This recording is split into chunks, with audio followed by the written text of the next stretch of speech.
ये गोंडा के बीजेपी विधायक हैं। इन्हें अपनी ही सरकार से डर लगता है, अपनी ही सरकार की पुलिस से खौफ खाते हैं साहब। एक तरफ महिलाओं की सुरक्षा को लेकर योगी सरकार 1090, 112 और 181 जैसी व्यवस्थाएं दे रही है और दूसरी तरफ सत्ता पक्ष के लोग ही योगी सरकार की तैयारियों का सच सामने ला रहे हैं।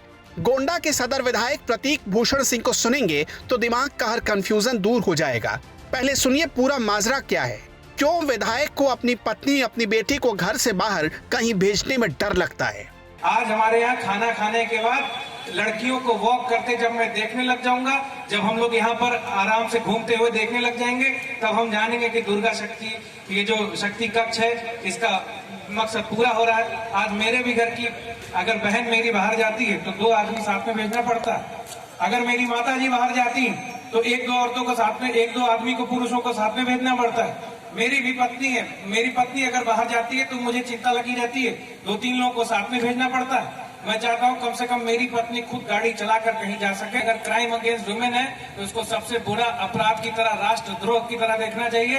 मैं चाहता हूं कि मेरी बात यहां से आगे जाए कि क्राइम अगेंस्ट वुमेन असल में राष्ट्रद्रोह की श्रेणी में लेना चाहिए और इस पर तत्काल गंभीरता से कार्रवाई करना चाहिए।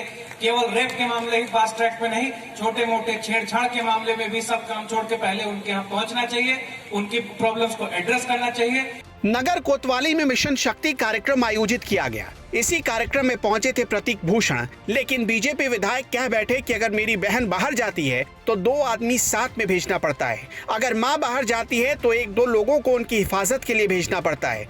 बीजेपी विधायक यही नहीं रुके, उन्होंने कहा कि जब भी पत्नी बाहर जाती है तब उनकी सांसें अटकी रहती हैं। पता नहीं कौन सा मनचला क्या कर बैठे।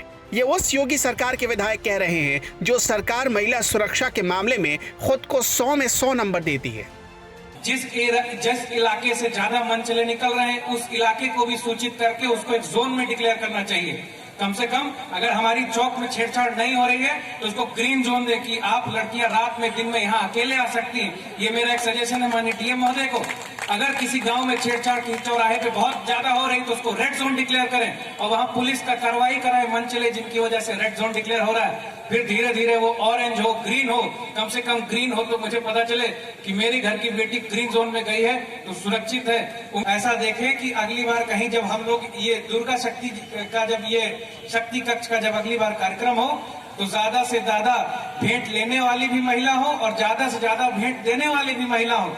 विधायक चाहते हैं कि माहौल ऐसा बने कि कोई लड़की या महिला खुद गाड़ी ड्राइव करके जहां चाहे जब चाहे आ जा सके, लेकिन पता नहीं ऐसा माहौल कब आएगा। योगी सरकार में तो नहीं आएगा, ये विधायक के लहजे बता रहे हैं।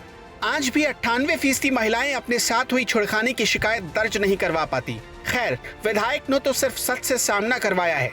खुद योगी सरकार के विधायक जब ऐसे सवाल उठाएंगे, अपनी ही सरकार के रामराज पर तंज कसेंगे, तो बाकी लोगों का तो भगवान ही मालिक है।